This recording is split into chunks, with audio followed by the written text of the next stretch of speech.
On se retrouve sur Love Light pour le point matos avec aujourd'hui Sony qui est mis à l'honneur. On va parler de tout le matériel Sony avec Fabrice Abuaf de chez Sony France. On va également parler en même temps de matériel avec toi, Bertrand Berlinger, qui est ambassadeur Sony. Tu fais énormément de photos, puis surtout tu utilises la marque depuis très longtemps. Depuis maintenant quasiment 10 ans, toute la gamme, les compacts, les APS-C, les full frame, un peu de tout. Voilà, et puis on aura aussi Alban qui connaît très bien la marque. Alors toi, tu es plus vidéo. Moi, tu es un enfant actuellement. Tu es un enfant face à tout ça. Voilà. Oui, il y a de quoi. On a la chance d'avoir beaucoup de matériel. Alors justement, on va essayer un petit peu de cloisonner un peu toutes ces catégories de matériel en fait. Moi, ce que je te propose, Fabrice, c'est qu'on fasse d'abord une introduction sur toute la gamme qui est un peu récente cette année, qui est la partie vlog. Puisque Sony a décidé de répondre à cette attente pour tout, effectivement, les youtubeurs, les vlogueurs, en fait. Donc là, devant nous, on a trois modèles. Oui. Tu nous en parles un petit peu, Alban? Je les montre. Oui, bien sûr.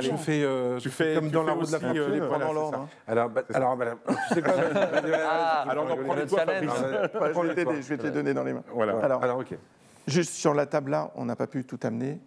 J'imagine bien. Donc là, on a du vlog et le reste, c'est de l'hybride et des optiques, d'accord ? Pas forcément tout amené. Mais sur la partie vlog, ce qui est intéressant, effectivement, c'est que le vlog, beaucoup de gens en font depuis déjà des années, d'accord ? Mais il n'y avait pas forcément de gamme produit identifiée vlog, d'accord ? Pour vlogger, etc. Donc on l'a nommé comme ça. On a été les premiers à nommer cette gamme-là vlog. Et on a sorti, alors aujourd'hui, on a 3 appareils photo qui sont très complémentaires. Donc, alors, le dernier qui est sorti, qui est, on va dire, le plus accessible, je te le donne ici, c'est le ZV1F, d'accord, qui a la particularité d'avoir en fait un objectif focal fixe très grand angle. D'accord. Et on sait que quand on a l'appareil à bout de bras, il faut un objectif très grand angle pour pouvoir parler à la caméra et en même temps avoir l'arrière-plan. D'accord. On doit voir, voilà, on le voit à l'image. Donc ça, c'est une optique qui a été... très grand angle. Qui est fixe, hein. Oui. Très grand angle, voilà, ok. Voilà, donc ça c'est, on va dire, je veux faire du vlog, je veux avoir beaucoup mieux qu'un téléphone parce que, pour le coup, là le capteur est nettement plus grand. Je veux avoir des fonctions vraiment vidéo, je veux aussi pas faire que du vlog, mais faire aussi de la création de contenu vidéo. Voilà, il faut se diriger vers ça, c'est un prix d'appel, c'est pas très cher, ça fait des choses super bien, il y a toutes les fonctions exprès pour faire du vlog. C'est combien ? Là, on est aux alentours de combien, là? On est aux alentours de 700 €. Oui, c'est ça. D'accord. Difficile de dire exactement, mais ça donne une idée. Bien sûr. Donc, la partie audio est très bonne, la partie vidéo est très bonne. Voilà, c'est vraiment le premier truc que j'achète, c'est ça. Le petit, juste dessus, là. Mal coiffé, le mal coiffé. On peut lui faire des coupes, on peut le peigner, on peut plein de choses. Ah oui, en fait, en même temps, ça fait poupée. Donc, il y a le micro. Ah, d'accord, ok. C'est une bonnette anti-vent. D'accord. Alors oui, c'est d'accord. Pour éviter les effets de Mais bruit. il n'y a rien dedans, en fait. Non, ça vient juste sur la grille, là. C'est pour faire en sorte, c'est comme n'importe quel micro, tu vois, tu l'as aussi sur l'autre micro. Ouais. Quand le vent va taper sur un plastique dur, ça va créer des effets de courant d'air et des sifflements. Quand ça passe sur une petite bonnette anti-vent, ça se perd dans les chats. Donc ça lui donne un look, mais au final, ça a une vraie utilité en extérieur. Oui, bien sûr. Donc ZV1F, ce qui est sorti très récemment d'ailleurs ici. Son grand frère, c'est le ZV1. Donc pour le coup, c'est la même encombrement, même boîtier, juste on aura dessus un zoom. Donc on va pouvoir être beaucoup plus polyvalent. Donc c'est le next step de la création de contenu en vlog. Donc tu peux appuyer sur le bouton on-off, tu verras le zoom va sortir. Voilà. Et donc là on va être un peu moins grand angle, mais on va pouvoir zoomer plus pour tout un tas d'autres créations. Donc là c'est un peu plus avancé. Voilà, donc effectivement, il doit être en mesure de lumière manuelle. Oui, c'est pour ça que c'est un peu. Voilà. Mais on peut tout paramétrer et faire franchement de la vraie production vidéo. Ok. Et puis, si on veut passer la vitesse supérieure, pour le coup, on va avoir ici le ZV E10. Je te prends comme ça. Je te le passe juste avant, mais avant de le montrer. Ouais. Donc là, particulièrement, je vais juste l'éteindre quand même pour faire la démo. Donc là, c'est toujours un ZV. La série ZV est en même temps compacte et en même temps hybride. Et là, on va avoir directement un boîtier dont on va pouvoir changer l'objectif. Tu veux dire qu'on est capable de mettre pour rire? Oui. Mais même pas pour rire. On peut mettre tout ce qu'on veut. La fameuse monture, c'est ça. J'ai critiqué tout à l'heure. Il y a une monture universelle, donc on peut tout mettre. Alors, c'est universel chez Sony, bien entendu, mais effectivement, j'ai un 70-200 GM2. Oui. Alors, c'est clair que dans ce contexte-là, c'est l'objectif qui porte le boîtier, mais je vais avoir ici un boîtier APS-C, 24 millions de pixels, pour faire de la photo ou de la vidéo avec une optique incroyable. On est sur du 24 millions de pixels. 24 millions de pixels. D'accord. Donc, en capteur APS-C. Donc là, avec ça, ça paraît comme ça un peu petit et ridicule. Quelqu'un qui sait bien utiliser ce boîtier-là va faire des photos bien meilleures qu'un photographe avec un boîtier beaucoup plus gros derrière. C'est le photographe qui fait l'image et pas forcément que le boîtier. Bien sûr. Mais là, effectivement, on est aussi très orienté, c'est-à-dire qu'un produit vlog est un produit qui est un appareil photo-vidéo qui, pour le coup, n'aura pas de viseur. Je vais arriver à trouver l'encoche.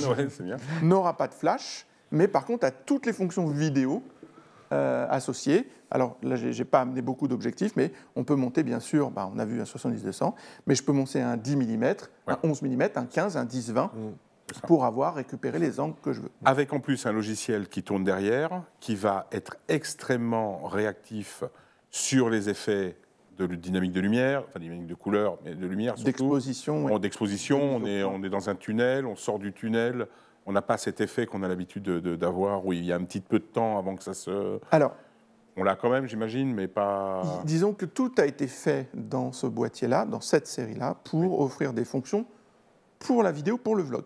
Voilà. C'est-à-dire que je suis à bout de bras en train de me filmer dans la rue, la priorité à l'exposition, même si ça existait déjà avant, mais là, elle est exacerbée sur le visage. Et elle va surtout changer vite pour garder la bonne exposition du visage. Si je montre un produit parce que je suis en mode youtubeur et je veux montrer, je ne sais pas, une pièce détachée automobile, un accessoire de mode, des choses comme ça, instantanément, on a le mode présentation de produit. Voilà, il y a aussi, on va en parler juste après, le mode présentation de produit. Je peux avoir effectivement des effets d'arrière-plan aussi, qui sont des vrais effets photographiques avec le diaphragme qui se ferme et qui s'ouvre. Voilà. Plus la qualité d'enregistrement audio intégrée, qui est une qualité digitale, qui est vraiment assez incroyable. Et autour de cet univers-là, on a des accessoires. Alors, je n'ai pas tout pris, mais il y a cette poignée-là dont tu parlais. Vas-y, montre-nous un petit peu comment... Je la montre dessus. Alors, je t'en prie. Voilà. Donc c'est une poignée Bluetooth. Je ne sais pas si on la voit ici. On va la voir. C'est une poignée Bluetooth qui est ici. Donc, elle est assez géniale parce que elle s'appaire avec l'appareil, comme on appaire son téléphone avec un accessoire. Et puis, je l'aurai ici. Et donc, je vais pouvoir la tenir comme ça et commander photo, vidéo. Tu veux que je descende un peu? Photo, vidéo, je vais mettre comme ça. Voilà. Ici, je vais pouvoir commander photo, vidéo. Et puis, si d'un coup, je me dis, je ne suis pas en train de filmer quelque chose, mais je me filme moi, je vais appuyer sur le bouton. Et je vais pouvoir le pivoter même de plusieurs façons. Et tu gardes la poignée devant. Et je garde la poignée, et là, je vais pouvoir me filmer. Je retourne bien sûr mon écran. Et là, je garde les boutons du bon côté. Voilà, c'est ça. Et puis, si je veux le mettre en vertical, je peux. Et si je veux le mettre en mode trépied, je le mets en mode trépied. Et là, avec un câble USB, je m'en sers de webcam, super webcam, ou simplement de caméra pour regarder quelque chose. Ça vaut combien, un petit accessoire comme ça, à la louche? À la louche, c'est une bonne question. 20 balles. Allez, 20 balles, on en parle plus. Non, bon. Non, on est entre les 150 et 200 euros pour l'accessoire. Ah oui, d'accord. C'est un vrai accessoire, c'est un bel accessoire. Il y a un autre accessoire, moi j'ai vraiment aimé, c'est ce micro un peu particulier, si tu peux nous en parler. Alors ça, il y a le même... Celui-là, il ne se met pas sur celui-là, si? Alors il peut se mettre, ça dépend effectivement des versions, mais surtout les boîtiers alpha. En fait, on a un connecteur qui est un connecteur... propriétaire. Je ne sais pas si on a... Alors, regarde, je vais le prendre et comme ça, la caméra juste en face, voilà. Va venir simplement faire un gros plan. Je vais montrer le connecteur. Donc, ça aussi, quand on tombe dans l'univers Sony, on a plein d'accessoires dédiés et qui sont très intéressants. Alors, tu as avec toi le ECM-B10, mais il y a son grand frère qui est le CM-B1M, et les deux fonctionnent de la même manière. Alors, je ne sais pas si tu peux montrer le dessus du micro. Voilà. On va tourner pour montrer ici. Donc ça, si on arrive à voir, voilà, ça c'est très intéressant. Donc le CM-B1M a 8 capsules, celui-là on a 4, mais le fonctionnement est le même. C'est les seuls micros qui fonctionnent comme ça, alors chez nous bien sûr, mais même de façon générale sur le marché. C'est un micro digital, c'est-à-dire que les 4 ou 8 capsules au-dessus vont capturer le son et vont pouvoir identifier la provenance du son. Est-ce que le son vient de devant ou un peu sur le côté? Est-ce que c'est une réverb? Est-ce que c'est un bruit de fond? Et donc, on va avoir la possibilité de déterminer, je ne sais pas si tu peux montrer l'arrière du micro. Voilà. Donc, sur la droite, on choisit ils sont forts à la régie. la zone. Est-ce que je suis plutôt en canon, plutôt en cardio, plutôt en omni? Je vais même avoir sur... alors, on choisit le digital ou analogique, ça dépend du système de connexion. Et en dessous, le filter, le NC, c'est Noise Cancelling, c'est au-dessus. Monte un peu, voilà. Ça enlève le bruit autour. Et donc, alors, ça atténue. Ça ne retire pas, mais ça permet de mettre en avant encore plus les voix qu'on enregistre plutôt dans une zone devant. Et donc, ça veut dire que la qualité du son qui sort de ce micro-là, elle est juste incroyable. On est même peut-être meilleur qu'avec un micro cravate dans un environnement bruyant, j'entends. Parce que le micro cravate, malgré tout, pourra capter, selon sa qualité, les bruits. Oui, c'est ça. Après, il y a micro et micro. Il y a micro et micro. Ça, je voudrais vraiment bien essayer. Parce que là, on a des micros de plateau télé, c'est du Sennheiser de 40. Et bon, celui-là et celui-là sur moi, je voudrais vraiment tester. Il faut comparer aussi à budget beaucoup, je vais tester. Bien sûr, il y a le budget. Mais bien sûr, il faut Non, mais je voudrais tester vraiment. C'est assez remarquable. En mode interview, nous, on a fait, même pendant le confinement, puisqu'on n'avait pas forcément tous les micros, on a fait nos lives Sony, que vous pourrez retrouver sur notre chaîne YouTube. Donc ça, il faut regarder les dates. Avec des très bons invités, notamment. Avec des très bons invités comme toi, bien entendu. On a fait nos lives qu'avec ça. Donc, et c'était plus qu'acceptable, puisqu'effectivement, on a eu de très bons retours sur la qualité audio. On peut faire beaucoup mieux, mais il faut évaluer le budget versus l'usage. C'est ce qu'on allait dire. Par exemple, cet accessoire-là, on est à quel tarif? Alors, on va être en dessous de 200 €. 200 €. D'accord. Et sur le CM-B1M, on va être plutôt vers 250, donc on est un peu plus cher. Ok, très bien. C'est vrai que si on le compare à un Rode ou un truc comme ça, a priori, on a... Sur Rode, on a à peu près sur le même tarif, après sur du Sennheiser, ce qui est utilisé en broadcast, etc. C'est plus la même gamme. On a des trucs sur nous. Après, on a des micros professionnels aussi, qui sont en HF. Et Sony, voilà. Et on fait de l'audio pro aussi. Bien sûr. On est une marque aussi reconnue bien pour sûr, ça. Bien sûr. Et pour conclure sur le produit, c'est un produit qui est plug and play. On n'a pas de batterie, il n'y a pas de bouton on-off. Il est doué, il est doué. On peut avoir le micro, on a oublié les piles, de batterie, on a oublié de l'allumer, on connaît tout ça. Ah, c'est chouette, non? Là, pas de câble, rien. En fait, il utilise la batterie interne de l'appareil. Il va prendre quelques pourcents. L'autonomie va être très faible. Il va juste prendre 1% ou 2, il prendre quelques ampères. Et donc, on n'a rien à faire, plug and play. Ok. Donc, c'est super. Et donc, ça va sur toute la série. Alors ici, pour alors ça ira les pas vlogs, sur le ZV1F qui est vraiment en primo accès. Tu n'as pas la broche sur le... tu auras la fixation gris flash, mais il n'y aura pas les connecteurs. Et par contre, dès qu'on passe sur ZV1, ZV10, on pourra le monter si on veut. Voilà. On a d'autres accessoires aussi. Et puis après, sur tous les alphas. Et après, sur tous les alphas. Tout à fait. Alors, nous allons présenter. C'est une bonne transition. On va passer sur les autres modèles. Alors, bon, vlog, on a compris. Alors, les petites nouveautés et puis les anciens qui sont toujours bien présents. Alors, historiquement, on commence par quoi? Qu'est-ce que tu veux nous mettre? On part sur l'Alpha 7 là-bas? On peut faire, alors on avait déjà dit tout à l'heure, S pour la vidéo et la sensibilité, R pour la définition. Oui. Là, ce que je vous propose juste, c'est de regarder génération. Oui. D'accord. Ok. Je ne sais pas si tu peux me passer l'Alpha 7 3. Je crois qu'il est là. Et là, oui. Et l'Alpha 7C, s'il te plaît. Qui est celui qui est ici. Alpha 7C, je crois que c'est ça. Je sais que c'est ton préféré. Et oui, c'est ce que j'ai. Je crois que tout le monde le sait. Moi, je crois que maintenant, on le sait. Ton petit chouchou. Alors, si vous ne le savez pas, vous le savez, Fabrice Huyaf, son appareil préféré, c'est le A7C. Voilà. Je vais expliquer pourquoi. C'est bientôt Noël. Donc, voilà. Alpha 7 c'est bientôt Noël. 3, donc ça fait pas encore 4 ans, je crois qu'il est sorti, mais quasiment. C'est encore aujourd'hui le numéro 2 des ventes. Ouais, tu peux le montrer là-bas. Je ne sais pas si vous voyez. Numéro 2 des ventes, ouais. Voilà, maintenant c'est l'Alpha 7 4 qui est le numéro 1 des ventes. C'est assez logique. C'est un boîtier incroyable, c'est un boîtier d'une grande pertinence, 24 millions de pixels d'une très grande polyvalence. Donc et en fait, après l'Alpha 7 III, on a inauguré une gamme un peu parallèle d'une certaine façon avec l'Alpha 7C qui reprend le cœur de l'Alpha 7 III. D'accord. Donc on a tout, un petit peu plus rapide, il est sorti un peu après au moment du 7R4, donc on a un processeur qui est un tout petit peu plus optimisé, mais globalement, les fonctions sont les mêmes. Mais dans un boîtier qui n'a pas le viseur central. D'accord. Donc on est sur une autre approche de la photo qui, personnellement, chacun a sa préférence, convient mieux. Ressemble moins à un réflexe, mais En termes de dimension, je ne sais même pas comment les montrer. C'est quasi identique. Ils sont beaux, il est beaucoup plus petit.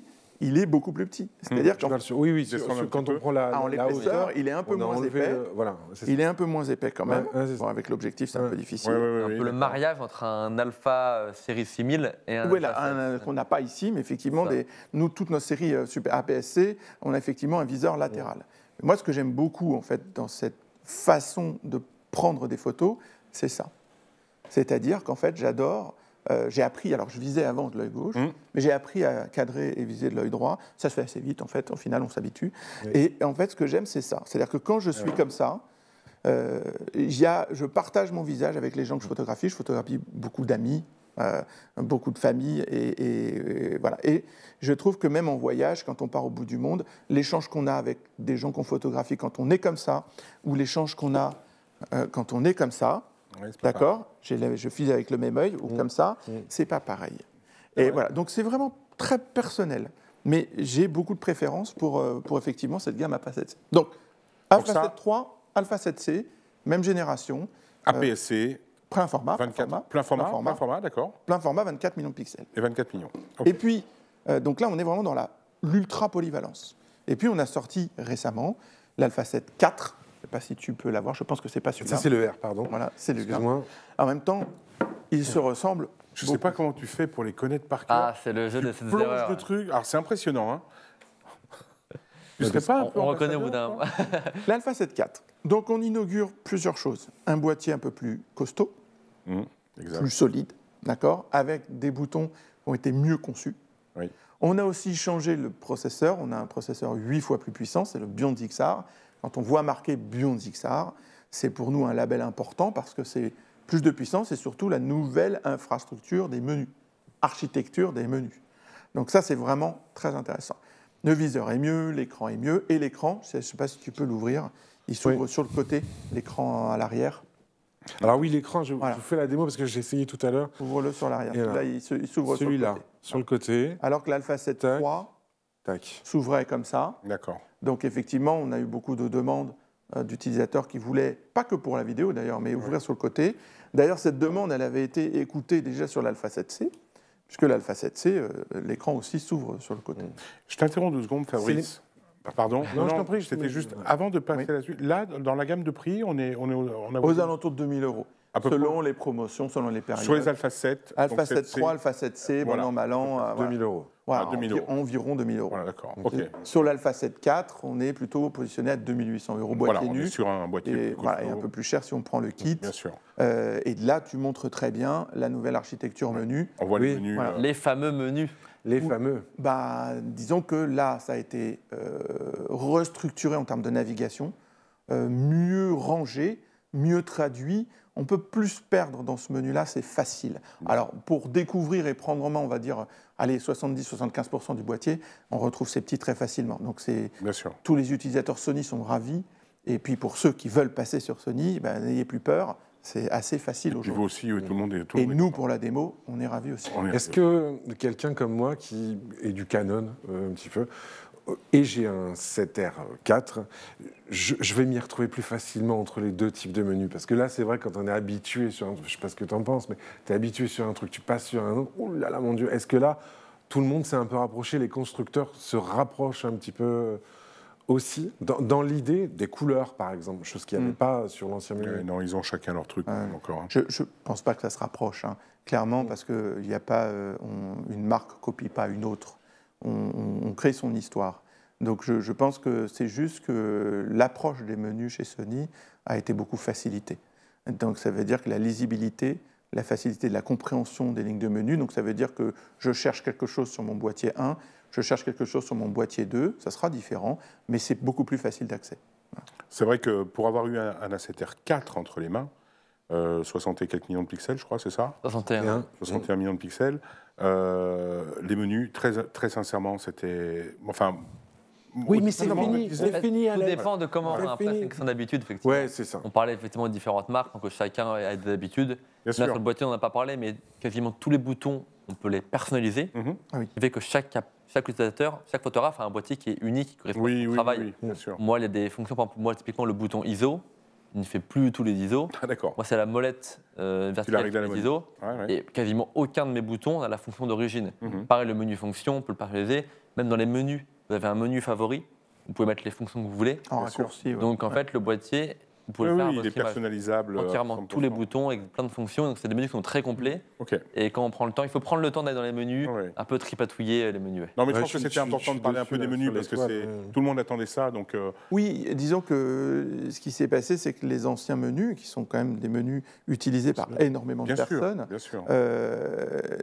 arrivaient à une limite, c'est qu'à force de rajouter des fonctions, on avait des fonctions liées qui n'étaient pas au même endroit. Donc voilà, donc on le sait. Alors on a fait pour ces nouveaux menus-là des vidéos explicatives qu'on peut retrouver sur notre site Alpha Academy, Alpha Universe et Alpha Academy. Donc elles sont live depuis 10 jours.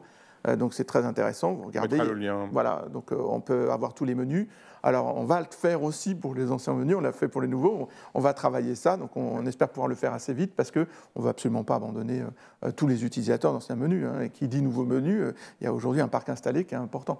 Mais voilà, juste pour dire, on a progressé, on a écouté ce que nous disaient les utilisateurs et voici le résultat qui est vraiment pas mal. Et là, tu peux te dire, je m'achète une bête de course comme ça. Et je vais mettre, avec un objectif 3500 €, on va dire, avec un bel objectif, on est pas mal.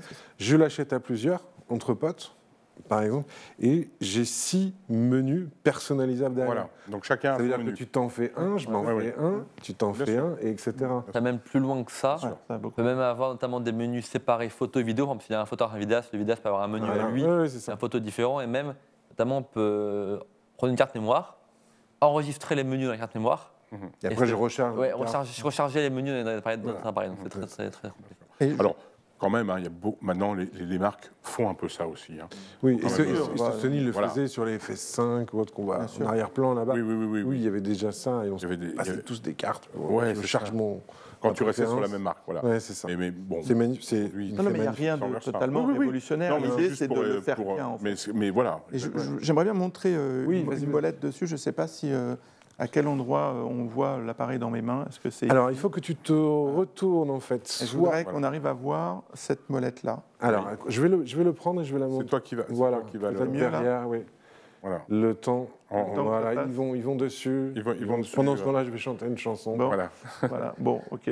Voilà, super, bravo. Voilà, bravo. Donc, cette molette-là, qu'on va retrouver maintenant sur tous nos boîtiers, qu'on trouve aussi sur la série ZV, ZVE10, sur la 7R5, qui est récemment sortie, c'est assez incroyable parce qu'en fait, là, typiquement, on est en photo. D'accord. Et si je bouge la molette derrière et je passe en vidéo, en fait, j'ai bien les deux univers aussi bons que je peux en photo, en vidéo, sauf que là, tous mes boutons vont être dédiés à la vidéo. Il y a une nouvelle. Et je peux même, dans le menu, séparer, au début, ils sont liés, mais je peux, dans le menu, séparer intégralement les deux univers. Parce qu'on a remarqué, posé beaucoup des questions quand on a fait nos conférences au Salon de la photo, c'est qu'il y a à peu près, on va dire, au Salon de la photo, 80-85% des gens qui ne veulent faire que de la photo, mais qui ne souhaitent que faire de la photo. Et il faut respecter cette démarche créative, parce que des fois, c'est compliqué, la démarche n'est pas la même photo-vidéo. Et donc ça permet d'avoir en même temps un boîtier que vidéo, et en même temps un boîtier que photo, sans que l'un contamine les réglages de l'autre. Très bien. Et je trouve que c'est très puissant, c'est tout bête. Et voilà, petit à petit, on comprend vraiment les usages de ce qu'ont créé nos ingénieurs. Voilà, donc je pensais que c'était important de le... Bien sûr. On continue. Ça, c'est le truc le plus important. Ça c'est super. Alors là, tu continues sur la gamme. Oui. Donc on a fait la polyvalence, 7C, 7.3 et Next Step avec 7.4. Et ensuite, effectivement, on a la partie vidéo, c'est celui que tu montres. Le 7S. D'accord. Voilà, de loin, il ressemble beaucoup au 7.4. Il en a quasiment le même écran. Le viseur est un peu mieux sur le 7S3. Sauf qu'on va retrouver, au lieu d'un capteur 33 millions de pixels sur le 7.4, qui est un capteur très polyvalent, photo-vidéo, là, on aura un capteur qui sera quand même incroyablement dédié vidéo et très haute sensibilité ISO de 12 millions de pixels. D'accord. Et c'est surtout que, voilà, sachant qu'on a en crop 16/9, ça fait 10. On a besoin de 8 pour la 4K. Donc vous avez un capteur qui est complètement dédié 4K. Voilà, non, que sur le côté. Non, que sur le côté, c'est l'autre. Ouais. C'est que le R5 qui a... Teasing. Et donc c'est très intéressant parce qu'on a vraisemblablement, je le dis comme ça, mais la meilleure boîte à outils de production en HD 4K sur un boîtier plein format, une montée en ISO incroyable, un rendu 3D de par le fait qu'il n'y a pas beaucoup de pixels et pas trop de pixels, qui est assez bluffant. Et puis j'imagine une stabilisation qui doit être, à mon avis, compensée électroniquement, puisqu'on crop, il y a les deux. Tout à fait. Il y a et la stabilisation normale par le capteur, et comme sur tous nos boîtiers, et la stabilisation active, qui vient aussi faire un léger crop pour ne prendre que 4K, et effectivement faire ça. Oui, c'est ça. OK. La batterie, alors sur tous nos boîtiers, vous avez toujours la même batterie, à part effectivement les compacts. C'est la batterie Z, c'est une batterie qu'on n'a pas changée d'ailleurs, qui est excellente, qui permet d'avoir parmi les meilleures autonomies du marché. Il y a eu une évolution entre les premiers assets. Voilà, hein. C'était la batterie W. Voilà, c'est ça. Et ça, j'avais un carton de batterie en fait. T'étais obligé, Ah oui, parce que voilà, la techno, elle évolue. Alors ça, 2 batteries, on fait la journée sans. Même en termes de changement climatique, moi je fais un reportage en plein hiver en Islande, il y a moins 20, moins 25. Ah oui. Il y a une légère baisse d'autonomie, mais qui est très faible. Et pareil, par forte chaleur, quand on va au-delà de 40, 45, 50, il y a une légère baisse, mais qui est vraiment très faible. Donc c'est vraiment des batteries qui tiennent très bien les grades de température. Sincèrement, c'est des batteries qui tiennent bien. Effectivement, pour la journée, pour un reportage, il faut 2 batteries maximum. Enfin, pour un reportage pas très intense, une batterie vous tient la journée, voire plus. Et même quand on travaille énormément, 2 batteries maximum, c'est déjà large. Combien de photos à peu près? C'est très aléatoire. Mais je dirais la réalité, moi j'ai fait environ 700, 800 photos. Même plus quand on fait du reportage ou du sport. Si je fais de la photo en rafale, ça pourrait faire 3000, 4000 photos. Mais c'est assez dur à quantifier. Oui, bien sûr. OK. Super. Derrière ou devant? C'est quoi? Vous faites quoi là? Non, on est en train de bidouiller un truc. C'est Frankenstein. C'est ça. Est-ce que je peux expliquer aux gens? Non, parce que j'ai un Alban voulait montrer les grippes. Et je me dis, tiens, si un jour je passe sur cette R technologie, 5, là, est-ce que la griffe va dessus? Et oui, et ça va sur des A7S, des A7 III et A7R. Alors, il y a eu, à partir du changement de boîtier, c'est-à-dire du 7.3 au 7.4, toute la partie donc 7.3, 7R3, leur grip, 7R4, A9.2, 7R5 bien sûr, qui est de la sortie, Alpha One, 7S3, 7.4 ont tous le même grip. Alors ça veut dire que si je veux upgrader,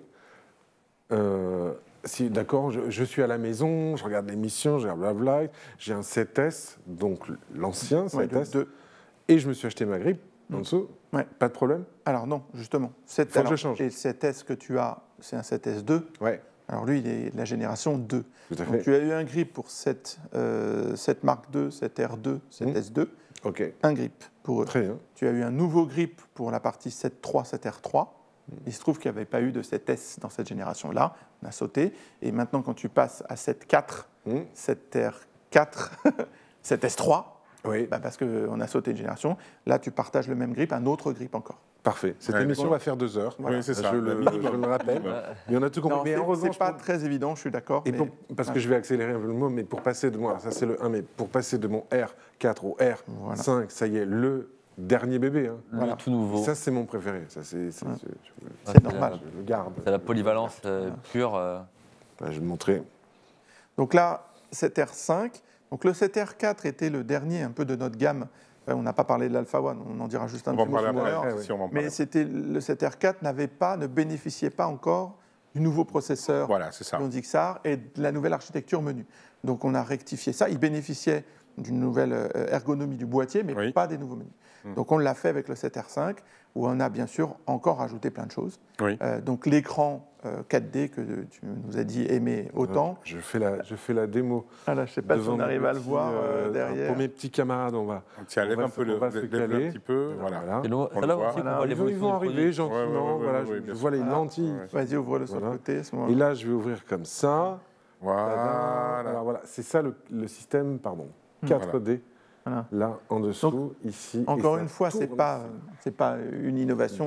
On l'a fait sur le boîtier avant. Le fait qu'il tourne, ça c'est fort. Parce que même On a d'autres marques qui ont fait justement ce système-là, mais par contre, il ne tourne pas. Il ne tourne pas. Là, il tourne. D'accord. Oui, il y a vraiment les deux articulations complètes. Oui, ça c'est bien. Donc ça veut dire qu'on peut le refermer complètement aussi, ce qui est intéressant. Voilà. Et il est un peu plus grand, il fait 3,2 pouces, il a un peu plus de points. Voilà, c'est un joli écran et on sait qu'aujourd'hui, de plus en plus de photographes et vidéastes utilisent l'écran. Enfin, vidéastes, oui, mais photographes aussi, parce que ça devient une habitude.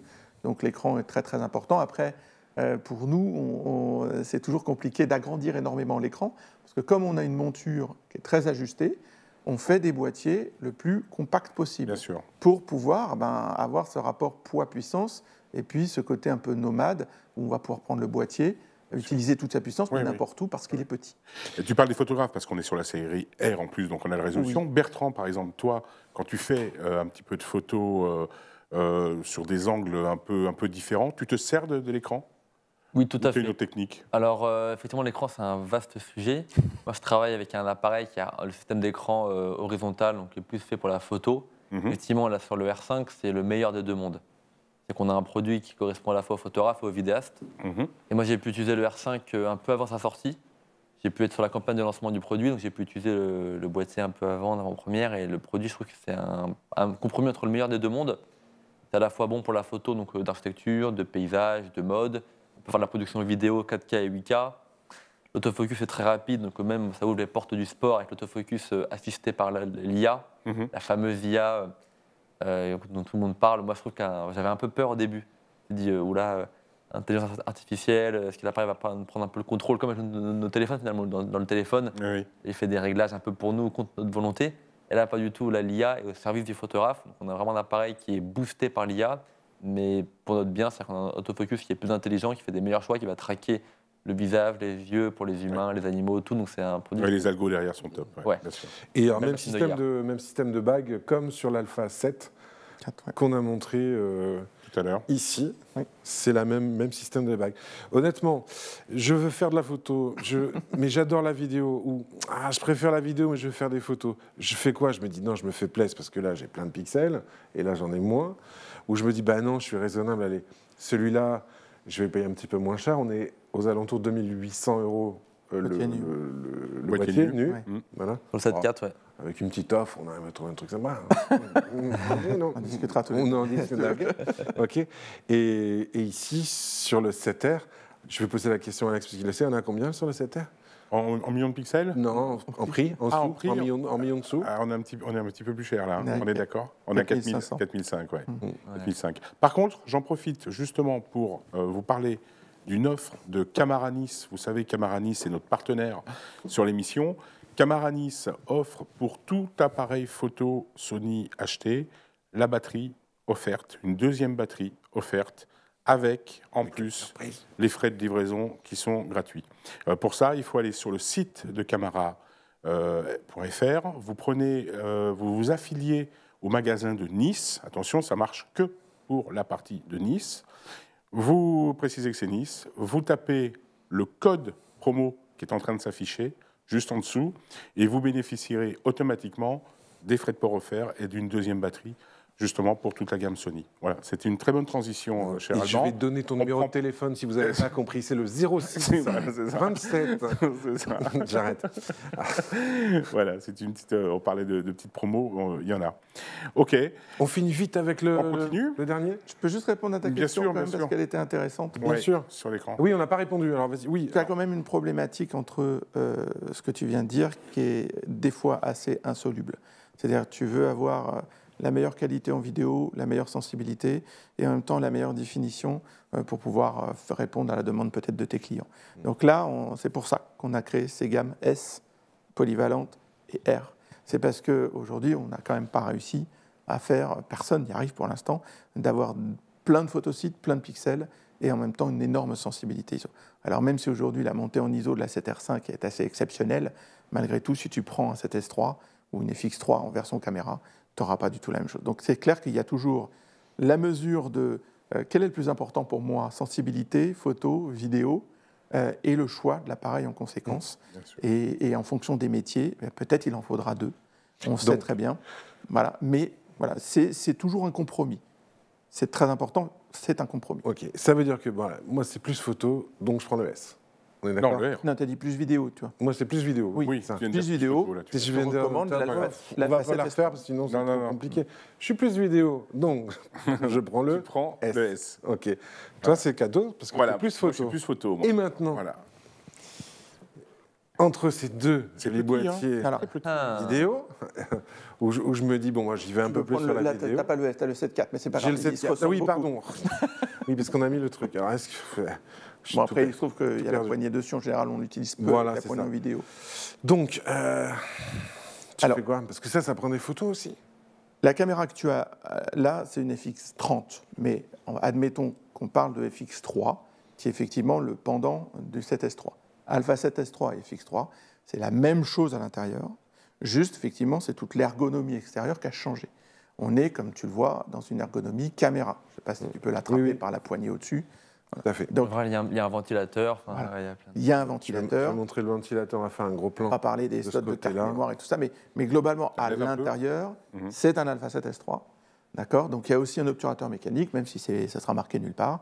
Donc on peut faire des photos, ça fonctionne comme un Alpha 7S3. Maintenant, c'est quand même moins fait, il n'y a pas de viseur, c'est moins fait, c'est quand même très orienté, Ouais. avec tous les indicateurs de tournage un peu partout. Oui, c'est très L'ergonomie des boutons, on est dans une logique caméra. C'est vraiment pour des gens qui ont déjà des FX6, déjà des FX9, qui veulent une caméra B, une caméra C, ou qui veulent simplement rentrer dans l'univers Cinema-Line Sony, et donc ils vont se faire la main sur la logique des menus de cette caméra-là, et ils seront opérationnels sur des caméras plus professionnelles. Quel tarif, ça, ce genre de Alors, on est à peu près vers 4 700 €, 4007. avec la poignée qui est en même temps une poignée, et en même temps une mixette XLR. Ah oui, Sur la super. FX3. hein. Sur la Là, FX3. effectivement, là, on montre la FX30. On n'a pas parlé de la FX30, mais parce Oui, qu'elle oui, se oui. ressemble comme deux gouttes d'eau, la FX30, c'est la petite sœur jumelle, fausse jumelle de la FX3. Ah, voilà, c'est marqué. Voilà, ici, c'est FX30 ici. Il n'y a que le nom qui change finalement visuellement, c'est la même chose. Bah, les petits trous de fixation sont noirs au lieu d'être argentés. Oh, le détail qui tue. Voilà. Mais bon, mais ce qui est intéressant, c'est que le gabarit est 100% le même. Ok. Juste, on a remplacé le capteur plein format par un Super 35, donc un APS-C, mais on fait les mêmes prestations vidéo, juste, on fait de la 4K 120, etc. Mais juste, effectivement, la montée en ISO sera moins importante, et on sera aussi beaucoup moins cher, on sera à 2300 €. Donc ça permet d'ouvrir des possibilités à tout le monde. D'accord, donc le modèle que j'ai dans les mains, 2300 €. Et 2008 si tu as la poignée, parce que tu peux l'acheter. Et avec Tu sans peux la l'acheter poignée. nu ou avec la poignée. Très bien. Ok. Donc 2800 € celui-là, Sans évidemment sans l'objectif, on le précise. Et mon A7S, dernier On modèle. va être vers un peu plus de 4000 €, 4200 € à peu près. Ok. Je peux prendre des photos avec celui-là? Alors, c'est moins sa vocation. Il n'a plus d'obturateur C'est ce que mécanique. j'expliquais même. D'accord. Donc, Voilà. tu peux prendre des photos en obturateur électronique. C'est plus pour faire du repérage. C'est vraiment pas un appareil photo, c'est une caméra. D'accord. D'où la différence sur le prix entre disant. C'est aussi un petit capteur versus un grand capteur. Et pour le coup, les deux FX30 versus 7S3, c'est deux univers quand même très différents. Les amis, le temps tourne. Oui. Je ne voudrais pas qu'on fasse 2 heures. On est à 6 heures juste sur le d'émission. menu. On est à 6 heures d'émission. Je voudrais qu'on enchaîne absolument. Alpha One optique. Alpha One et optique. Alpha One. Alors, l'Alpha One, tu nous en parles? Parle-nous-en. Voilà. Mon bébé, voilà, c'est mon petit, je Voilà. le berce. C'est ça. Pédodo, oui. Alpha One, c'est un produit génial. Quand on a parlé de beaucoup de technologies, la gamme A16, le SR. L'Alpha One, pour faire simple, il résume tout. Il y a un petit peu du S, un petit peu du R, un petit peu Alpha 9. C'est vraiment le porte-étendard. C'est un produit qui notamment a un capteur empilé. Un capteur empilé, dit comme ça, on peut dire c'est un peu bizarre. Est-ce que c'est capteur empilé? Capteur empilé, en fait, on va mettre de la mémoire équivalente de la mémoire RAM, un peu des ordinateurs, dans l'appareil. Et en fait, le capteur va tout lire 30 fois plus vite.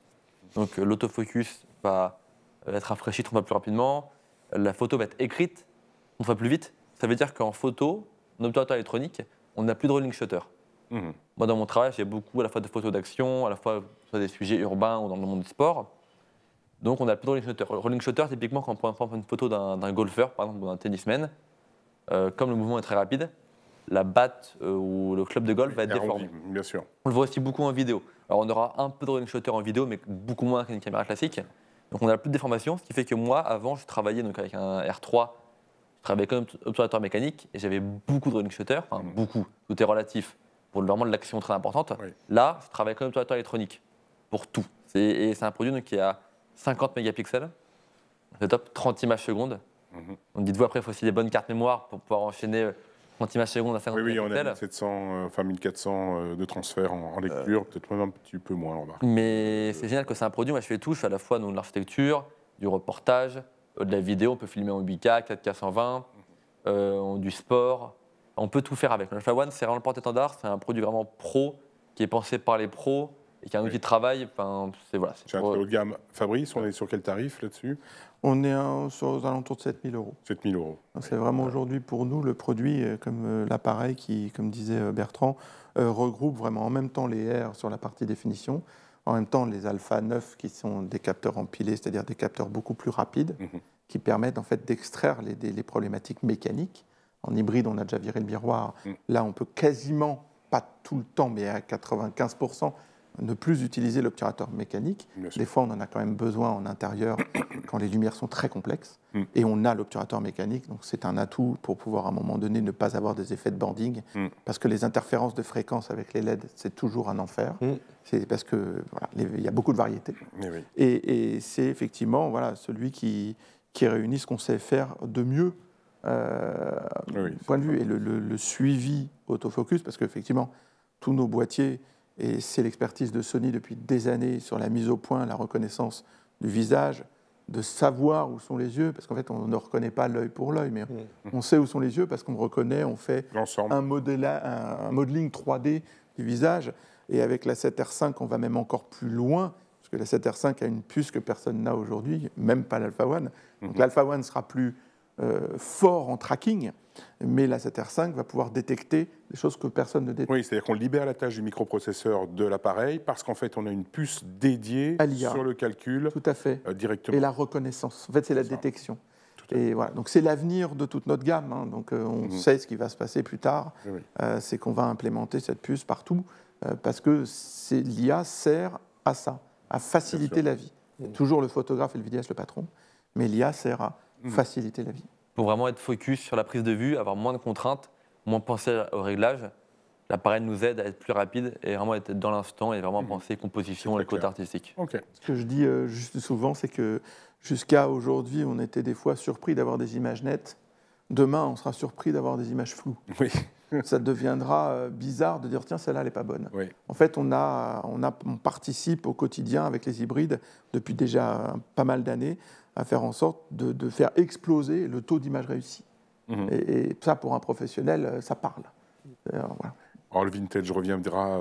Le vintage sera toujours là, et je serai le premier à vouloir en faire aussi. Mais ça n'empêche pas qu'il y a aussi un travail à faire. On a des souhaits, des envies, et voilà. Bien entendu. Les optiques? Alors, les optiques. Très rapidement? Oui, on va faire rapidement. Alors, je voulais juste parce que dans deux choses. Commence par un gros bébé là. Moi, ce qui m'intéresse, alors vas-y. Déjà, ce qui m'intéresse, c'est déjà la partie. Tu as amené un 24. C'est ces deux-là, je voulais montrer. Voilà, ces deux-là, je pense que c'est intéressant de les montrer parce qu'on voit très très bien la différence on va dire de niveau. Je ne sais pas comment on peut exprimer ça. Est-ce que tu veux les tenir, ceux-là? Sérigé. Ceux-là. Ok, ça marche. Attends, je le pose, ça, parce que je n'avais pas cassé le truc. J'ai pas de cache, je les ai laissés là-bas. Pas grave. Je vais prendre les deux. Okay. Donc là, ce que tu tiens, Alban, dans les mains, c'est deux 24 mm, d'accord? Mais on voit bien que leurs dimensions sont très différentes. Donc tu as le plus gros qui est un 24 1.4 et le plus petit qui est un 24 à 2.8. On va dézoomer un petit peu. Donc on a le 24 en haut et le 2.8 en bas. Voilà. On a 70 objectifs en gamme, d'accord? Et on a aussi des objectifs qui ont les mêmes focales, d'accord? Pourquoi? Pour pouvoir proposer des alternatives de dimension, de poids, de prix, de luminosité, et faire son sac à dos en fonction. Donc ça, c'est vraiment essentiel. Donc là, c'est un exemple type. Je crois que dans notre gamme, on doit avoir 4 ou 5 50 mm. Là, c'est très impressionnant. Quand on regarde le diamètre de la lentille en face, voilà. Voilà. 1.4 versus 2.8. Ça se passe de commentaires. Et encore, le 24 1.4, il reste compact. Il faut dire, dedans, il y a des moteurs XD linéaires très rapides. Il y a une formule optique très complexe. Le 24 1.4 me sert beaucoup pour du reportage nocturne.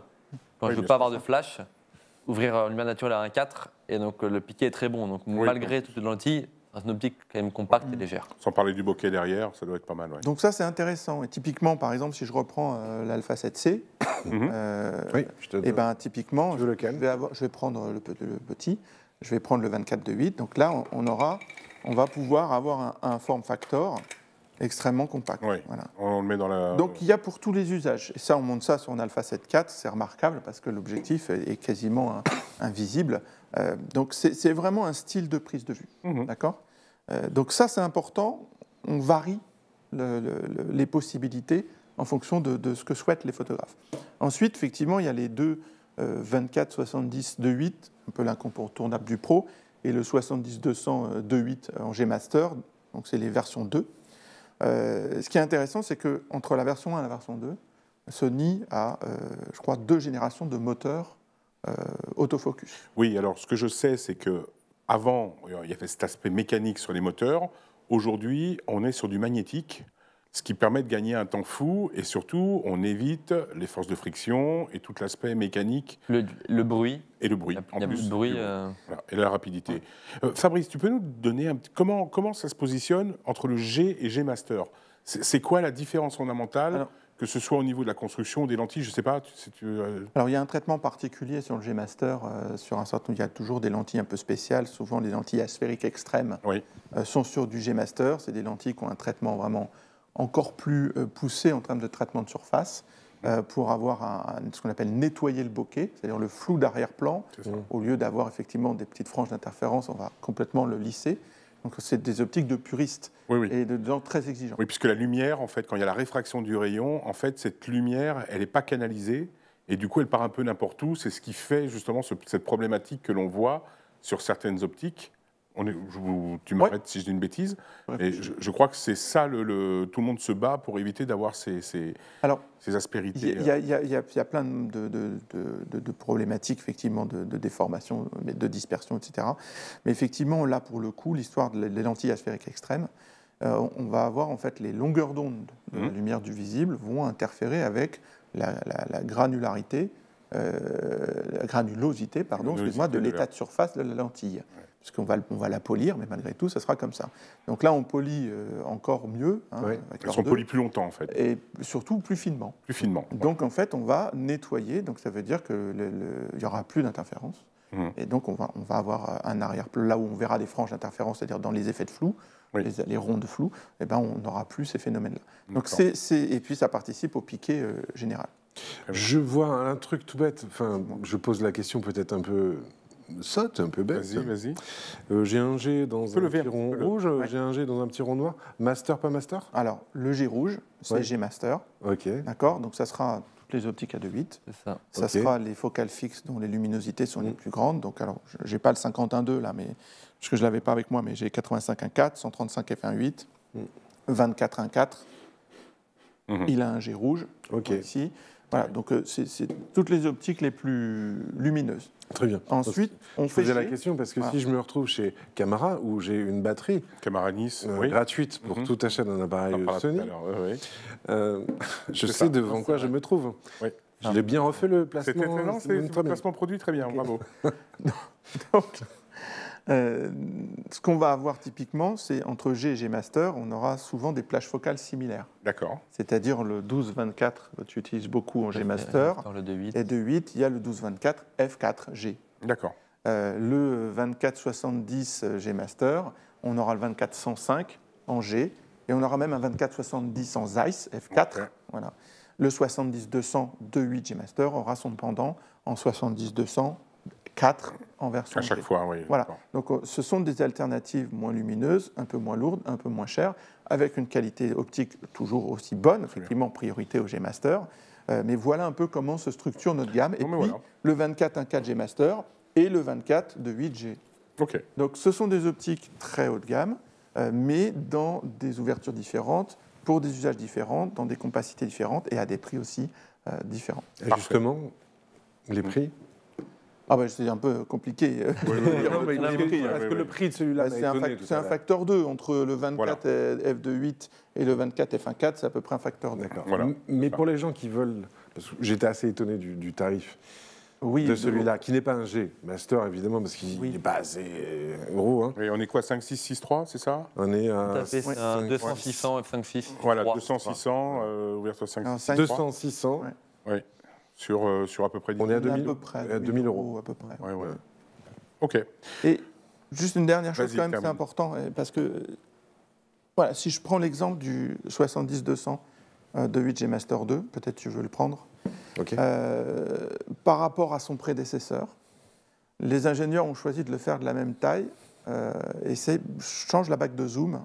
Ah, mais ça bouge à l'intérieur. Voilà. Oui. J'ai compris. On aurait pu le faire beaucoup plus petit, mais ce qu'on voulait, c'est privilégier la protection tout temps.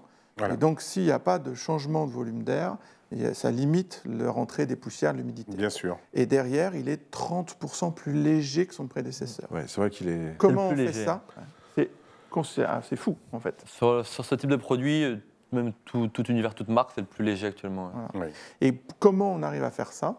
On arrive à faire ça parce que, étant donné que les moteurs linéaires magnétiques que tu disais, c'est-à-dire sans contact, sont tellement puissants et tellement petits, hein, c'est là où Sony excelle dans ses composants électromécaniques, et bien, au lieu d'être forcé de le mettre à un endroit et de construire sa formule optique autour du moteur autofocus, là c'est le contraire.